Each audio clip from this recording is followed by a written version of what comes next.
वसुदेवसुतं देवं कंसचाणूरमर्दनं देवकी परमानंदं कृष्णं वंदे जगद्गुरुं। परमात्मा राधा कृष्ण के चरणारविंदों में शतकोटि नमन बंदन। मित्रों को, जिज्ञासुओं को, धर्म प्रेमियों को, ज्योतिष विज्ञान प्रेमियों को हर हर महादेव, बम बम भोले नमः शिवाय। मित्रों, ज्योतिष शास्त्र में कितने राहु और कितने केतु हैं, ये वर्णन विभिन्न ऋषियों ने, टीकाकारों ने अनेकानेक प्रकार से किया है। आज तक यही समझ में नहीं आया हमारी में। राहु केतु से संबंधित बहुत सारे ग्रंथों का दर्शन अवलोकन किया, उनका अध्ययन किया कि कितने राहु हैं और कितने केतु हैं।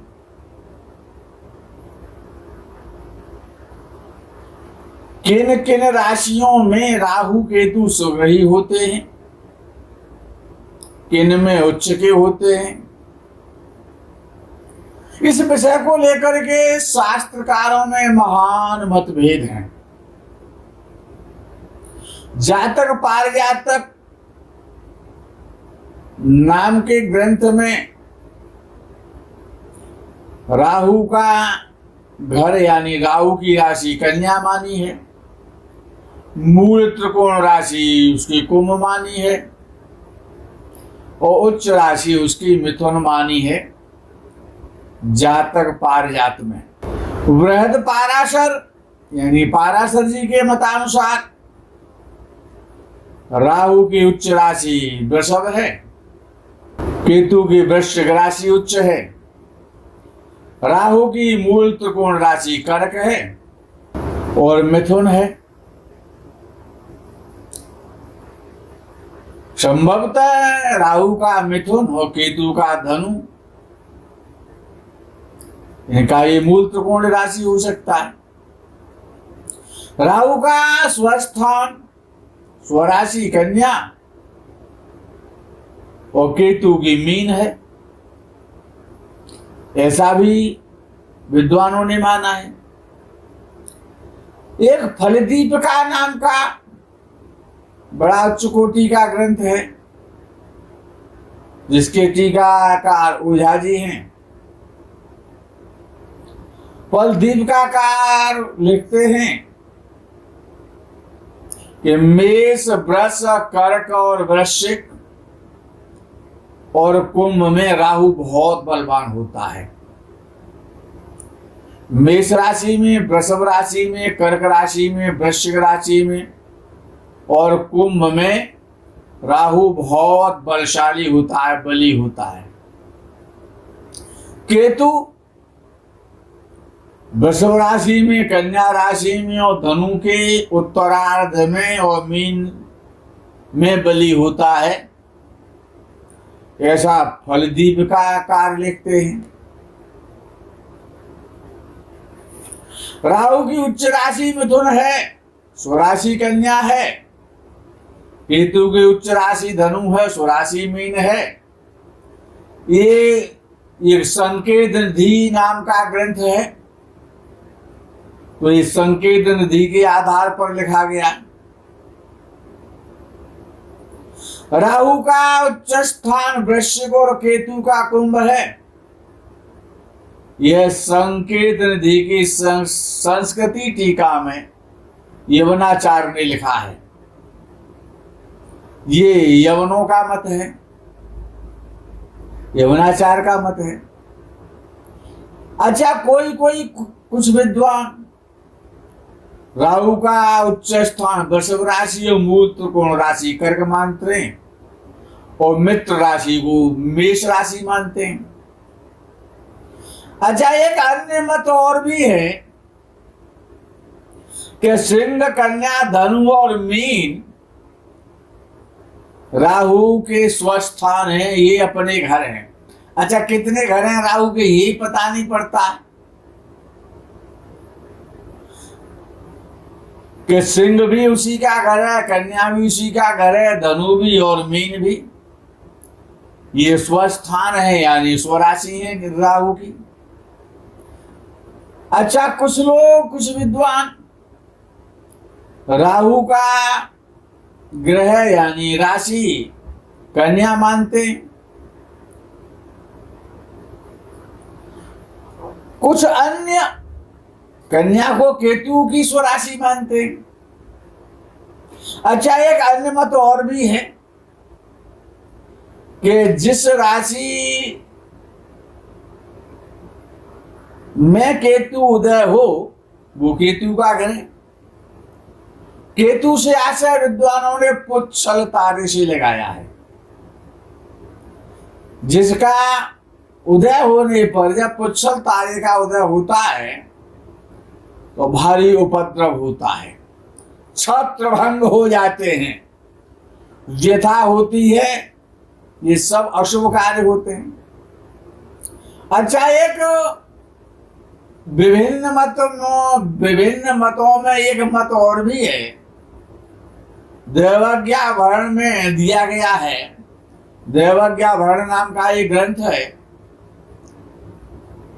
उसमें कहा गया है कि जिस राशि में राहु बैठता है वही उसकी राशि है। अच्छा, ये तो हमने भी पहले कहा है कि राहु की कोई राशि नहीं है, वो तो जिस राशि में बैठता है वही उसकी राशि है, उसी पर उसका कब्जा। कि राहु तो सर्प है ना, नाग है, तो जिस चूहे के छेद में घुस जाएगा उसी चूहे को मार के खा जाएगा, उसी में रहने लगता है। क्यों? सर्प अपना बिल तो बनाता नहीं है, अपना घर तो बनाता नहीं है, जिसके घर में रहता है वो उसी का घर हो जाता है, उस पर अपना कब्जा कर लेता है। जैसे कि कुछ किराएदारों का स्वभाव होता है कि जिसके घर में मकान किराए पर लेते हैं उसी पर कब्जा कर लेते हैं, और 10 साल बाद, 15 साल बाद, 20 साल बाद उससे कहते हैं, वो कहता है खाली करो, वो कहते हैं पैसे दे दो। कोर्ट में केस लड़ते हैं लेकिन मकान खाली नहीं करते। तो वो उनका राहु का स्वभाव है कि हमारा तो हमारा लेकिन तुम्हारा भी हमारा है। ये तो राहु का स्वभाव है। अच्छा, राहु केतु के विषय में अनेक मत हैं। अनेक विद्वानों ने अपने अपने मत के अनुसार और राहु के विषय में और कहा है। अच्छा, कुछ विद्वान, अरे विद्वान भी बड़े विलक्षण हैं। अच्छा, ये ज्योतिष ऐसा विषय है, इसके अनेक विद्वान हो, हजारों हजार विद्वान हैं। क्योंकि ये तो अथाह सागर है, जिसको जो मिला है सागर में मोती लगाए, और जो भी उसको मोती मिले वो समाज को उसने प्रस्तुत किए विद्वान ने। अच्छा, राहु और केतु जिस भाव में हो उसके अनुसार फल देते हैं, ये मत तो दमदार है। जिस भाव में होते हैं वो उसी भाव का फल देते हैं। अच्छा, दूसरी बात यह है कि राहु केतु छाया ग्रह है तो इनको कहा ही जाता है। तमोग्रह है तो तमोगुणी ग्रह यानी पापक ग्रह, क्योंकि ये प्रकाशमान नहीं है, इनमें प्रकाश नहीं है। अब विषय आता है कि ये दिन भावगतो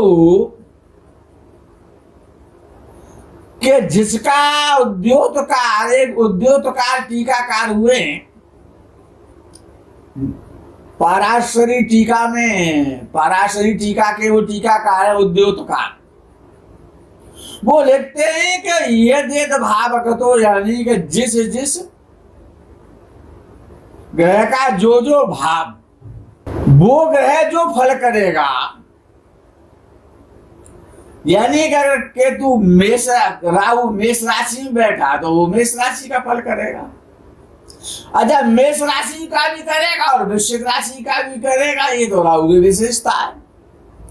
बाबा सो में या घर में, टांग फंसाने बा घर में। यानी कि जो ग्रह दो राशियों के स्वामी हैं, जैसे कि मंगल और मेष राशि का भी स्वामी है और वृश्चिक राशि का भी स्वामी है, तो जब केतु वृश्चिक राशि में बैठता है तो वो वृश्चिक राशि का भी फल करेगा, लेकिन वो मेष राशि का भी फल करेगा। राहु ऐसा स्वभाव रखता है। अच्छा, जिस भाव में बैठेगा उस भाव का फल करेगा। राहु केतु के विषय में बड़ा संदिग्धता, बड़ा डाउट पैदा हो जाता है, लेकिन अनुभव से बड़ा कुछ भी नहीं है। अनुभव ही बुद्धिमत्ता की जननी है। यानी कि मान लीजिए कि मिथुन राशि में राहु बैठा है, तो राहु मिथुन राशि का भी फल करेगा और कन्या राशि का भी फल करेगा, दोनों राशियों का फल करेगा। अच्छा, जो बुध का कार्य है वो भी राहु करेगा। समस्या तो ये है कि जिस राशि में राहु बैठता है उसका स्वामी भी वो हो जाता है, तो कन्या राशि का स्वामी कौन है? का बुध है, तो राहु बुध के समान काम करेगा। अगर मिथुन राशि में बैठा है तो मिथुन राशि का भी फल करेगा, बुध का भी फल करेगा और कन्या राशि का भी फल करेगा। राहु इतना प्रभावशाली है, इतना पावरफुल है। अच्छा, राहु अगर धनु राशि में बैठा है तो धनु का भी फल करेगा और मीन का भी फल करेगा। यानी कि राहु नहीं रहता, राहु बृहस्पति हो जाता है। जब शुभ राशि में बैठता है राहु तो शुभ फल देता है, ये हमारा अनुभव है। मिथुन राशि, कन्या राशि, बुध की राशियां, दोनों शुभ राशियां हैं। बुध शुभ ग्रहों में आता है। अच्छा, राहु की एक और विशेषता है कि शुक्र के साथ बैठता है तो शुक्र का फल करता है, और बृहस्पति के साथ बैठता है तो वो बृहस्पति हो जाता है। यानी कि राहु में एक विशेष गुण है कि बृहस्पति के जितने गुण हैं और राहु बृहस्पति के साथ बैठा है तो वो बृहस्पति के सारे गुणों को निकाल करके अपने में समाविष्ट कर लेगा। बड़ा खतरनाक हो जाएगा ऐसा राहु। काल नेम जिम रावण राहु उगरे अंतन हो ही निबाहु, और काल नेम जिम रावण राहु बड़ा आडंबरी हो जाएगा। बड़ा कभी तो जो माला लेकर के जप करेगा, मोटी चोटी रखा लेगा, नदी के किनारे बैठ जाएगा, राम नाम जपना, पराया माल अपना, चारों तरफ चंदन पोत लेगा। मित्रों, राहु में की विशेषता है कि महात्मा के साथ बैठेगा तो महात्मा हो जाएगा, चोर के साथ बैठेगा तो चोरी करने लगेगा, मंगल के साथ बैठेगा तो सेनापति का काम करेगा। बड़ा विलक्षण है राहु। अच्छा, राहु यदि सूर्य के साथ बैठता है तो सूर्य के सारे गुणों को अपने में समाविष्ट कर लेगा, यानी कि सूर्य भी राहु का काम करेगा। अर्थ ये है, सूर्य के साथ राहु बैठा है तो सूर्य भी राहु का फल देने लग जाता है, अपने को भूल जाता है। अच्छा, राहु चंद्र के साथ बैठा है तो चंद्र अपना फल भूल जाता है, वो राहु का फल देने लगता है। इतना भयभीत हो जाता है कि जैसे बकरी के साथ में शेर बांध दिया जाए तो बकरी का क्या हाल होता है। राहु इतना पावरफुल है, इतना डरावना, इतना मायावी है, इतना आडंबरी है, इतना पाखंडी है, इतना दुस्साहसी है कि सामने वाले के गुणों को तो अपने में समाविष्ट कर लेता है और अपने जितने भी बुरे गुण हैं वो उसमें समाविष्ट कर देता है। ये राहु की विशेषता है। राहु यदि धनु राशि में या मीन राशि में बैठेगा, वृषभ राशि में बैठेगा, तुला राशि में बैठेगा, कन्या या मिथुन राशि में बैठेगा तो क्या करेगा कि अपने गुण तो बुध को दे देगा, मिथुन कन्या में बैठेगा और बुध के सारे गुण अपने में ले लेगा। यानी कि चोटी भी दिखाएगा, पीतांबरी भी डालेगा, चंदन भी लगाएगा, यज्ञोपवीत भी धारण करेगा, उपदेश भी करेगा, लेकिन मीट भी खाएगा और शराब भी पिएगा। चोटी खोल देगा, कह देगा कोई दिक्कत नहीं, चोटी खोल के खा लेंगे भाई हम तो। गंगा स्नान भी करेगा, गंगा जी मिला करके ड्रिंकिंग भी कर लेगा। क्या कि गंगा जी मिला के ही तो पी रहे हैं हम, डायरेक्ट नहीं पीते हैं। गंगा जल में शराब मिलाया तो गंगा जल हो गया। यानी इतना कुतर्की हो जाता है।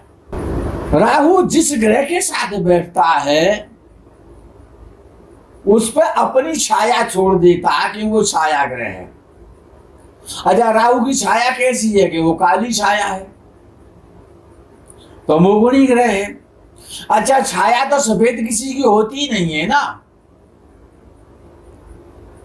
छाया तो काली होती है। और काली छाया जिस पर पड़ेगी वो तो काला हो जाएगा, लेकिन उसके जो गुण हैं वो सब राहु में प्रवेश हो जाते हैं। यानी कि राहु जिस भाव में बैठता है उसका अधिपति हो जाता है, उस ग्रह के सारे गुण अपने में समाविष्ट कर लेता है। येते तो भाव, जिस भाव में राहु या केतु हो उस भाव का फल राहु और केतु ही देंगे, दूसरा कोई ग्रह दे नहीं सकता, याद रखना। राहु यदि किसी का तुला लग्न है, सपोज करो फॉर एग्जाम्पल यदि किसी का तुला लग्न है और नवम भाव में यानी मिथुन राशि में राहु बैठा हुआ है, तो राहु केवल नवम का फल राहु करेगा, ये तो निश्चित है। लेकिन कन्या यानी द्वादश का भी फल राहु करेगा, क्योंकि मिथुन राशि का स्वामी बुध उसका भी फल करेगा, द्वादश भाव का भी फल करेगा और भाग्य भाव का भी फल राहु करेगा। जिस भाव में राहु केतु हो उस भाव का और जिस भावेश के साथ राहु होता है उसका फल प्रबल रूप से राहु देता है। वो भावेश अपना फल देना भूल जाता है, इतना भयभीत हो जाता है राहु की वजह से कि अपना घर भी छोड़ देता है और फिर राहु की चरण शरण में आ जाता है। राहु जो कहता है, क्यों, राहु मैजिशियन है ना, वो क्या कहते हैं, यूं कर देते हैं, हिप्नोटिज्म कहते हैं, क्या कहते हैं, सामने वाले पर अपना कब्जा कर लेना। हा? तो राहु जिस भाव में होता है उस भाव पर अपना अधिकार कर लेता है, उस राशि पर अपना अधिकार कर लेता है, उस ग्रह के सारे गुण अपने में समाविष्ट कर लेता है। अच्छा, ये भावेश के जिस भावेश के साथ राहु होता है उसका फल राहु करता है, जिस राशि में राहु होता है उसका फल राहु करता है, जिस भाव में राहु होता है उसका फल राहु करता है। ये तो निर्भ्रांत रूप से हर विद्वान ने स्वीकार किया है। मित्रों, राहु या केतु त्रिकोण में बैठेंगे तो शुभ फल करेंगे और व्यय में बैठेंगे तो व्यय का काम करेंगे और द्वितीयों में बैठेंगे तो सम फल देंगे और अष्टम में बैठेंगे तो अष्टम का फल देंगे। और लगन में बैठेंगे तो लगन का फल देगा राहु, ये अपने में निश्चित हुआ। और धन स्थान में बैठा तो धन का काम करेगा, वाणी का काम करेगा, कुटुंब का काम करेगा। अर्थात जिस भावेश के साथ राहु होता है, जिस भाव में राहु होता है, उसका फल राहु करता है। अगर अशुभ स्थान में बैठा है तो अशुभ फल करेगा, और शुभ स्थान में बैठा है तो शुभ फल करेगा। वो जिस भाव में, जिस ग्रह के, जिस राशि में साथ राहु बैठता है, जिसमें राहु, क्यों राहु भी अपनी कोई तो राशि है नहीं। राहु कितने राशियों का स्वामी है ये तो विद्वानों को भी नहीं पता। अपने अपने मतानुसार भी ने अभी आपको बताया था थोड़ी देर पहले प्रारंभ में कि कितने विद्वानों ने, पाराशर ने, वराहमिहिर ने, यवनाचार्य ने, मंत्रेश्वर ने अपने अपने मतानुसार अनेकानेक प्रकार से खोज की राहु केतु के विषय में। लेकिन ये अपने में निर्भ्रांत सत्य है कि राहु जिस ग्रह के साथ बैठता है, जिस राशि में बैठता है, उस ग्रह के, उस भाव के, उस राशि के समस्त ग्रहों को, प्रकृति को, स्वभाव को और अपने में ग्रहण कर लेता है। जैसे कि जब बाली जो था, अंगद का भाई बाली, वो अंगद का पिता, सुग्रीव का भाई बड़ा बाली, जिसको भगवान श्री राम ने मारा था, उसके सामने जो कोई भी जाता था उसकी आदि शक्ति स्वयं ग्रहण कर लेता था। तो बाली का भी बाप है, बाली तो उसकी आदि शक्ति को ग्रहण करता था, ये तो उसकी संपूर्ण शक्ति को ग्रहण कर लेता है कि मेरा तो मेरा है और तेरा भी मेरा है। अब तो मैं जैसे तुझे चलाऊंगा वैसे चलेगा तू। जैसे कि चीन हमारा जो पड़ोसी है, चाइना, जिस देश में घुस जाता है उसको अपना कर्जा देता है और अपने अनुसार उससे अपनी जो है गुलामी करवाता है। अच्छा, वो मानता भी नहीं है और किसी की सुनता हुआ नहीं, उसको जो अच्छा लगता है वो करता है। राहु एक ऐसा ग्रह है कि उसके विषय में अनेकानेक मत हैं। राहु बड़ा पावरफुल है। आपका भी राहु पावरफुल हो, आपको भी धनी बनाए, आप में भी गुण ऐसे पैदा हो जाए कि किसी के सामने आप जाएं तो उसके सारे गुणों को आप ग्रहण कर लें, अच्छे अच्छे गुण आप ग्रहण करें और बुरे बुरे यानी ऑक्सीजन आप लें और कार्बन डाइऑक्साइड छोड़ दें। तो राहु ऑक्सीजन लेता है, कार्बन डाइऑक्साइड छोड़ देता है। मित्रों, इस प्रकरण में आज यही विराम करते हैं। आगे के प्रकरण का आप इंतजार करें। तब तक के लिए हर हर महादेव, बम बम भोले, नमः शिवाय। जय गौ माता की।